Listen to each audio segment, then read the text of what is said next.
Welcome to the Expert Edge. This is the show where we bring on experts in their fields of health and wellness practice. We hear their stories and learn what they see working in the field of diabetes reversal and prevention. So I'm really happy to introduce today's expert, Dr. Vera Tarman. Welcome. Oh, thank you. Thank you for inviting me to come on today. It's so great to have you here. Dr. Tarman is the medical director of Renaissance and a senior staff physician at the Salvation Army. She has a special interest in the clinical syndrome of food addiction and has presented at numerous public forums to educate and advocate on this subject. So she is the author of the book Food Junkies: Recovery from Food Addiction and is co-host of the Food Junkies podcast. So I would really love to hear the story behind this. Like, how did you get started with your interest in health and lifestyle? Being that you're a medical doctor, I know this must go way back. So I'd love to hear what got you on this track.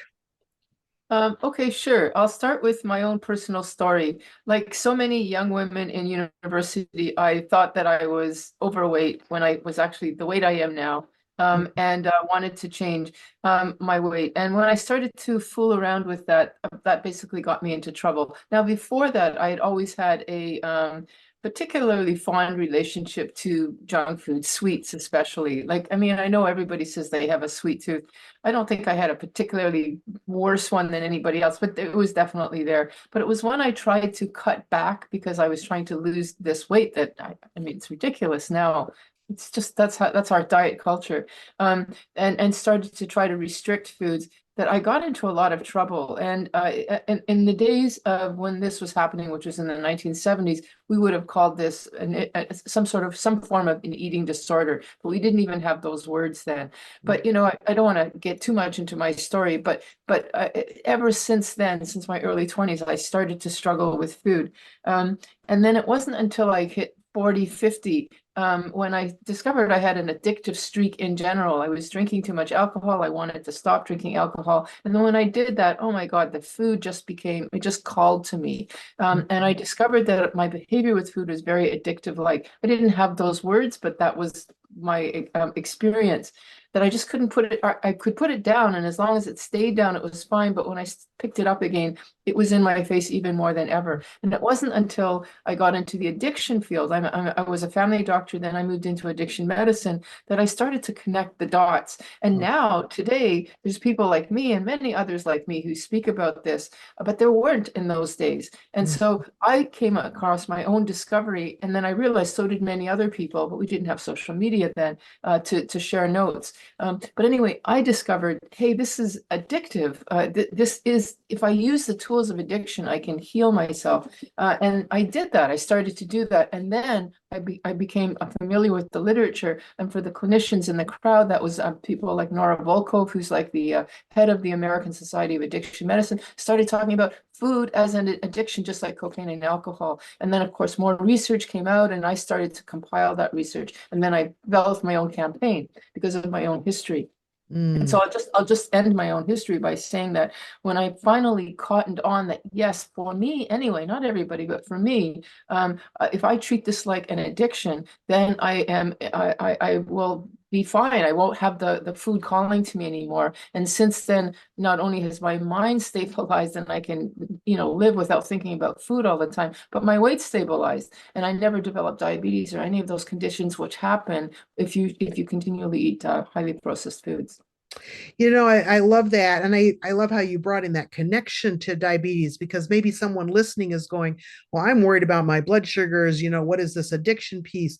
But the Mhm. reason that we're talking about that today is that I know from my own experience working with clients that many of them have found themselves where they are with Yeah. rising blood sugars, rising A1C numbers because of eating habits that are based in addictive or harmful relationships, dysfunctional relationships around food. Yeah. Maybe it's emotional, there's all these different Yeah. triggers, Yeah, but and, yes. and they know better. Like they say, I know I shouldn't eat this. Why do I keep eating this? And Yeah. that's where the addiction paradigm fits in nicely. We tell you why. Yes. And as you brought up, now you can live your life without thinking about food all the time and manage your weight, maintain a healthy body and body image in the mind. Yeah. So that kind of begs the question, how does this even work? After all, when it comes to things like smoking or cocaine, we can throw it in the garbage, choose not to ever purchase it again, not hang out with people that use it. But you Mhm. can't do that with food because we Right. all have to eat on a daily Exactly. basis for health. Yeah. So, first of all, how is it that food has become an addiction when it's actually something our body also needs? So this is the interesting point where we in the food addiction community say we've got to label this as something different than food addiction, because that, like you said, begs the obvious question. We need to eat food, and what we're really talking about are not food but food products, and essentially we're talking about the ultra processed food industry that makes these products that they call food, but are actually, there's actually no food in them. It's all been engineered to be food-like, but not actually food. So in the food addiction world, we're actually saying maybe we should just call this ultra processed food addiction instead of food addictions. I actually like food addiction because I think that at a certain point, when a person gets so, uh, I want to say, ill with food, even healthy foods become problematic. So that actually food addiction is a really big umbrella, but it does invite this confusion. So let's just call it ultra processed food for the purposes of today.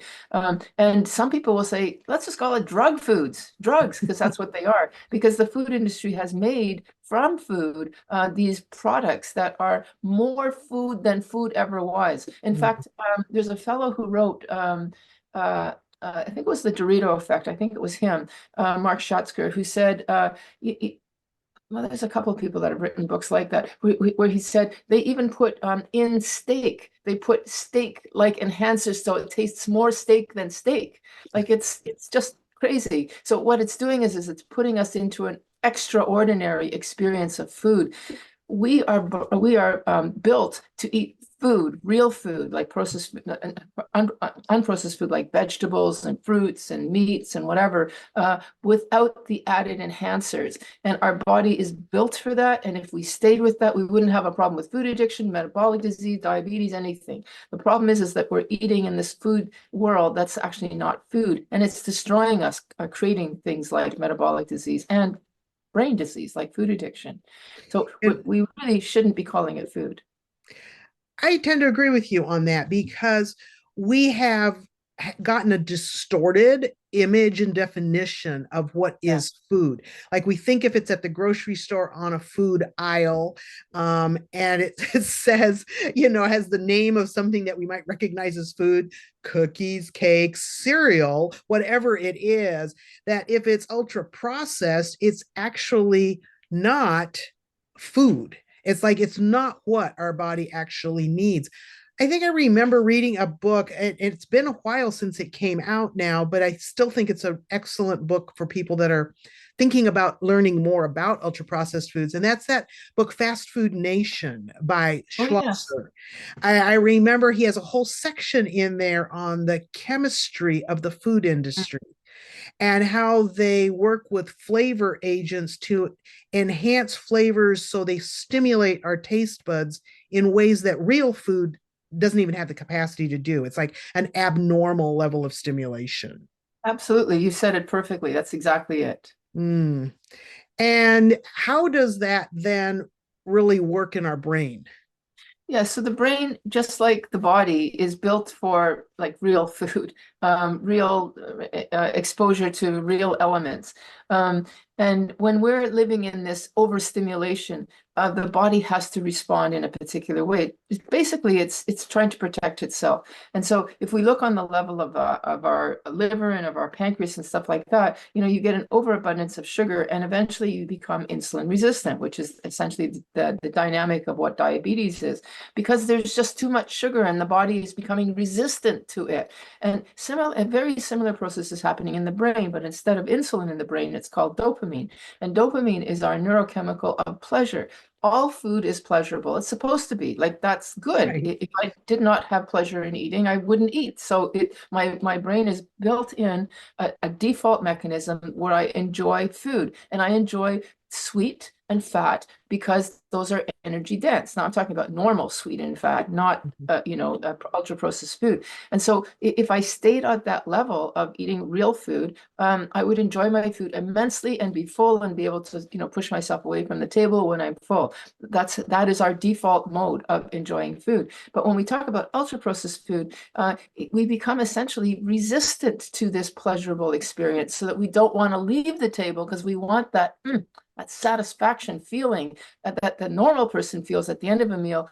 The food addict, the person who's now in the overstimulated environment, they become resistant to that pleasure. And so that even when they're full, even when they're saying, I don't want to eat anymore, I'm so uncomfortable, they still want it's like they still have that itch to want more because they want to reach that point of satisfaction, which becomes elusive. It's impossible to reach because you've busted up the machinery of that. It just doesn't happen. So the food addict eats and eats and eats and eats and eats and eats and eats and eats. And when they can't eat, then they're sick and they hate themselves. And then as soon as there's room in their stomach again, they're eating again. And they're driven by this dynamic that has essentially been, we call it the Moore switch is broken. And when that happens, I mean, I'm giving you a very an explanation, but there's actually scientific ways to measure this by, the diagnosis of food addiction, which are all basically measures to determine this dynamic that I've just talked about. That's so interesting. It reminds me of some studies that I ran across once where they were looking at how um, some of these ultra processed foods trigger the same receptors in the brain that opiates trigger, so Yes. that when they gave them an opiate blocker, kind of like you would do if somebody had an opiate drug overdose and you give them Yep. Narcan, that all of a sudden they lost that craving, that desire for more of the food.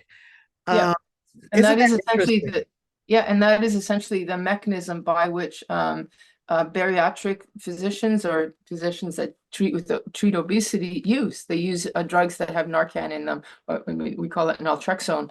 Mm-hmm. Or Contrave, but these are drugs that essentially do that. And even some of the new GLP-1 receptors, like Ozempic, promise to do a little bit of that.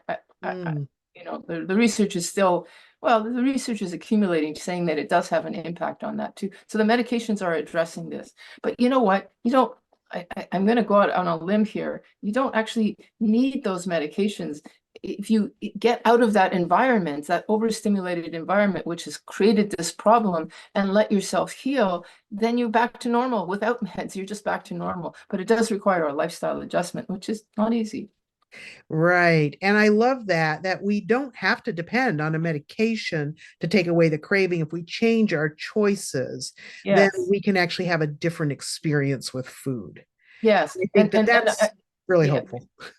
I'm not actually totally medication bashing. If a person doesn't have time because their diabetes is so extreme or their obesity is so extreme that they don't have the time to wait for them sort of to get back to um, square one, as it's not really square one, but to get back to in remission, let's call it remission, then the medications will help get things started. But by no means think that the medication is an answer. It's only a bridge. And if you fool yourself into thinking it's a solution, wait till you have to go off that med because you can't afford it or because it's not working anymore, and then you're back to your troubled spot again.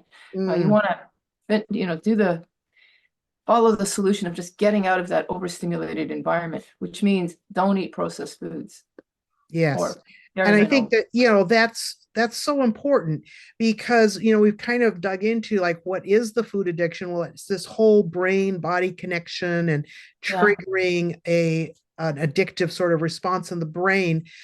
But then people might ask, does that mean that I have to stop sugar? I can't use any kind of sweeteners. How would you answer that question for someone? Yeah, so this depends on, as I was explaining a little bit earlier, this is just the body's reaction to an overstimulated environment. Like, I really do think addiction ultimately is the inevitable result of overstimulation. It's just the body saying, no, no, no, no. In fact, I won't respond anymore. It's trying to Mhm. protect itself. And depending on how far you've advanced on that level, I do think that there is a point of no return. So when a person has reached some level of addiction, which in the medical world we would call moderate to severe addiction, or in the food addiction world, stage 3 or 4 out of the 4 stages or 5 stages, then there's been enough change, neurochemical change, that you may actually have to say, no, I can't have particular foods anymore. But if you haven't reached that level, and I don't think, if we look at the statistics in the world, in the statistics that we've been able of people to study, the general understanding now or consensus is that it's about 15%, 14, 15% of the population that have food addiction. So that means that there's a good 85% that aren't yet. I'm going Mhm. to say yet, but not yet. Or if you look in the obese population, that might be as high as 50%. But again, not everybody. So if you're in the not everybody section, as long as you don't continually expose yourself to this so that that neuroadaptation doesn't happen, which by the way we call tolerance, um, as long as that doesn't happen, you might be able to, on occasion, have your treat, like literally on your birthday and on New Year's Eve, but not every day, because if you look at for it, it's somebody's birthday every day. So, if you manage to control your exposure, you might not have to stop. And you will have to decide if you're before that line or after that line. But for the person who has passed that line, and I would identify myself as one of those, never again will I have sugar. I might be able to have sweetener, I might be able to have nuts, there are other trigger foods which we can talk about. But there are some that are just like no matter what, they're just no-goes because it's like you would ask the alcoholic, can you have just a drink on Christmas? There are some people who are not heavy drinkers, but alcoholics. They've crossed the line and they would say, no, not at all, because eventually I will slip back. Mhm. Yeah. Yes, I think that that's very true. And I also love the fact that most of us are not in that fully Yeah. addicted category. And I'm so much about prevention. It's like I want you to understand where this Yeah. consumption of ultra processed food goes. So if we Yes. don't put a stop to it, if we don't like say, oh, I want to make different choices, because that's not a state that I want to end up in, you don't Yeah. have to. No, And you don't have, even if because you yeah. are addicted, doesn't mean that there's no hope, because we're going to talk a little bit more about that in a Oh, minute. oh, for sure, for sure. But before the processed food industry, people were eating sweets. Like, grandmother would still make the cake. And in the history, sugar's been around, but it wasn't around with the ubiquitousness everywhere and with the rapidity and the constantness. Like even when people come to see me in my doctor's office, they're eating something, they're slurping something, they're drinking a coffee with a ton of sugar in it. Like it's like with them all the time. If it was really once in a while. So yes, for those people who don't identify as being fully across the line, if you can keep it to the way we used to eat and drink, like years ago, 100 years ago, you could probably get away with not, extending beyond. And also there's so many areas in our lifestyle that impact like our cravings and what we're wanting to eat. And if you think about 100 years ago, 150 years ago, people were so physically active that Yes, much of those simple sugars was getting burned up quickly, instead of accumulating and creating so much inflammation and insulin resistance in the body. So the whole yes, lifestyle is different. If you think about before electricity, people didn't tend to stay up till midnight, on chomping away on screen, their, or, doing things that we require power for. right, And when you're getting adequate sleep and your circadian rhythms are kind of in tune with the rhythms of nature with day and night, yeah. all of those things affect our brain health. Hmm. And as we go back to those healthier ways of living, it's not just about the food, it's also about these other aspects of our lifestyle: less stress, regular sleep, um, drinking lots of water instead of, so much liquid that is chemicalized, which is, I mean, we now have people that never drink water. They will Yeah, only drink soda of some kind from morning till night. that's true. I have people ask me all the time, what should I drink if I can't have my Coke or my Diet Coke? I think, well, water. It doesn't make Imagine much that. of it. Yeah, yeah. Yes. And so these simple things have a huge impact on our health and on our risk of developing chronic lifestyle diseases like prediabetes and diabetes. So yes, it's so important for us to pay attention to all of these things. So it's not just about looking at sugar. You talk about ultra processed foods. What are some of the other ultra processed foods that tend to creep into our standard American diet? Okay, so first of all, the definition of ultra processed food is just foods that have been broken down so that if I eat an apple or I eat a vegetable, my body has to digest that food, and it's a process. If you look in the glycemic index, how quickly a carbohydrate, a complex carbohydrate like a vegetable, breaks down into a simple sugar can be up to 2 hours plus, and it's my body doing that. But what processed food does is, even if just the virtue of chopping something is slightly processing it, but we're talking about highly ultra processed and ultra processed food, where it's been basically digested for us. It's like the mother animal that chews something and then gives the whatever you call that thing to its baby. That's essentially what the ultra processed food is doing. It's doing all the work for us so that we get the end product. But our body was not built for that end product, and so then it becomes this overabundance. And so you just think of any what is ultra processed food? It's just any food that's been mechanicalized. And so it's been digested and processed so much that in fact there is no more food product. And then they add the ingredients and the emulsifiers and the this and the that's to make it more palatable. So it's not just a bunch of basically chemicals. And in fact, sometimes it's chemicals, like one of those books that I'm talking about. Uh, oh gosh, there's a number of them. Sugar, Salt, Fat by Michael Moss is another one. Talk about how if it didn't have a certain amount of flavoring, the food that we were eating would be awful, just awful. So they have to add stuff to make that thing tasty again. So I think I'm getting a little off on. Sorry, what was the question? Give me the original No, question. that's correct. Is what is ultra processed food? And so Yeah. we're talking about food Okay. that's had something not just like ground up, which is a form of processing, but Yeah. making finer particles. That was what our teeth were for, not some machine Yes. in a factory. Exactly. And then also we find with ultra processed food, not only has it been like pre-chewed, but it's Yeah. also had things removed. Yes. Usually things like Fiber. fiber. Exactly, water. That's right. So what ends up Mhm. happening is that all those things are protective devices so that my body doesn't need to break something down right away. It's over the course of 2 hours or something like that, which is great. I don't want to be eating constantly. I want to eat at 9 o'clock or whatever breakfast time, and then again at 12 or 1, and then again at whatever. I'm not talking about a fasting protocol. I'm just talking about regular eating. We don't want to be perpetually hungry, so we have to have food that slowly breaks down, and I get the energy at the end. But what happens with processed food is you get the whole gold all at once. So it's an overabundance, and then of course the next 3 hours you're hungry, which is what happens. So examples of that are cereal. That's a classic one. Like, it's crazy, and then people put sugar on top of the cereal. Like, where did cereal come from? Initially from grains that might have been okay if we stuck with the grain-like material, but there's nothing left in that. Some breads, muffins, popcorn, cake, all this stuff. This is all processed. It's all mainlining the simple sugars into my body and into my brain in a way that's overabundance. When Mm. we Better thing to say is what's not ultra processed food. That's our real foods: vegetables, fruits, meat, dairy, like all of this stuff. Some of it is Grains, processed. beans. Yeah, but some of it, yes, it's processed, but not to the point our body can still handle it. Now, interestingly, some people who are what we call, quote, carb sensitive find that even some of the real foods like grains and beans and legumes might be too much carbohydrates.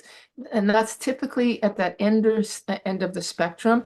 And often when females hit menopause, I find that they become more sensitive. I used to be able to eat grains like quinoa with delight, and I can't eat them anymore. And that happened after menopause. So I think things change. That's why we always have to monitor our food patterns. But anyway, that's what processed food is and what it's not. Yeah, and I think we do think about sugar a lot, and then sometimes we think about Mm. grains as processed foods, but Yes, oils are also in that category. yes, So yes, anytime the fat's been extracted from a food, seed, plant, nut, yes, whatever, and it's been deprived of all the other nutrients that were packaged with that yes. original nut or seed, is lost. So That's right. oils in and of themselves are an ultra processed food. And then when we look at things that are deep fat fried, and they just have Yeah. like so many of their calories coming from oil, sometimes Yes. 75-80% of the calories from oil, that really does a job on our bodies, because just like you were saying, our teeth are supposed to grind up the nuts and the seeds or whatever, and then it takes a Uh, while for our body to extract the fats from that. It's not a, let's yes. just glug some Yeah. straight fat. Yeah. Right. Right. I think it's Dr. Clapper that has like this very dramatic video Uh, where he talks about comparing blood drawn from someone that's just had a high fat meal versus a low fat whole food meal. And within an hour, you have a visible difference in the consistency and the color of the blood, mm, where the refined fats just hit your bloodstream so fast and actually slow down circulation, make mm, the blood more higher risk of clotting. It's like all these things that happen when mm. these ultra processed foods hit our bodies. Yeah. And yeah, our bodies try to deal with them. So yeah, that I think it's really important for people to understand that, because so much of our standard American diet consists of Mhm. ultra processed foods. So if someone really feels like, yes, I know I have an issue here, I feel like maybe I have developed an addiction and I'm not sure how to deal with that, is there help for someone like that? Yeah, there is actually more and more help. When I started out, no help. I mean, we weren't even talking about it. And in the space of my the first edition of my book was in 2014, and very little. So in the last 10 years, significant amount of um, help, writing, research has developed. Like really, we're not right yet at the tipping point because not everybody's talking food addiction, but a lot of people are. I mean, just you've asked me to speak here. Like it's so anyway. The answer is yes, more and more people, because the more we talk about it, the more people get interested and get training and whatnot. So I'm not, I mean, I can tell you that we have a couple of training programs for people that want to work in food addiction. We have now people that call themselves food addict counselors or coaches or therapists. Mm-hmm. There are now groups available. There's certainly 12-step programs that have been around since 1960. Yeah. OA and onwards, a few more. OA is not that specific about sugar, but there are some that are. And it's not just sugar, by the way. Well, we just said that. So anyway, some of those programs will capture the whole umbrella of potential addiction. So yes, there is help available. And I don't know if this now is the time to mention my Facebook group. Well, Can we I do could do that? that. Yes, because Yeah. Dr. Tarman has a free Facebook group called I'm Sweet Enough, Sugar Free for Life. Isn't that a great title? I love it. And she also has a YouTube channel. So that's other ways you can connect with some of the things that she's learned in her practice. And her YouTube channel is Vera Tarman, MD. So Tarman is Tarman, just like it sounds, MD at the end. That you'll find her on YouTube. And she also has a free gift for you that are listening here today. And that is a free full lecture where she really covers the biology of food addiction, the hormonal, the neurochemical drives to Yeah. overeat, and how this is so much like every other addiction. So if you look in the description below this video, you'll find a link to that lecture, which is like an hour long, I believe. So it just really dives into that biology. If you want to know more about how this works in your body, that may be a good resource for you. And I also want to share a word of hope that I have seen as I work with people through a whole person approach to their lifestyle, looking at all these different aspects that have come up in our interview today, that many people are actually able to increase their insulin sensitivity, and where they were carb intolerant at one point, they can start to tolerate carbs and metabolize them appropriately. But it does mean they have to become more insulin sensitive. And there are ways to do that through lifestyle. So I just want you to know that there is help out there. There are ways to get over this and to move forward in your health. And I just want to say thank you so much to you, Dr. Tarman, for being here with us today. Is there anything that you really want to give people as a Yeah. takeaway as we close this interview? Yeah, I would like to say that there is hope. You just spoke about hope, but in terms of the addiction itself. So some people might be thinking, oh my God, you're asking me that I can't have my bread anymore, or I can't have my cereal anymore, and I can't go to bed without that. And I want to say that in any addiction, if you follow the rules of the addiction paradigm, the good news is that yes, it's hell for the first maybe 10 days, maybe not even that long, but the rule of thumb is about 10 days to 2 weeks of withdrawal where you're irritable and you can't sleep and you're craving and you feel deprived. But then when you get over the hump, it's a total feeling of freedom. I don't need to think about this thing. I can go to bed and not have to worry about eating that thing anymore or eating at all, as long as I'm not hungry. I can maintain a weight and not have to worry about it going up and down, the fear of the scale. If I can get past, you can get past all of that. You just got to get over the hump, and then you'll be on the other side where you have that, like I said, freedom from obsession and freedom from weight, worries. And can I just give a couple of tips Sure. Let's in do closing that. up? Yeah, Absolutely.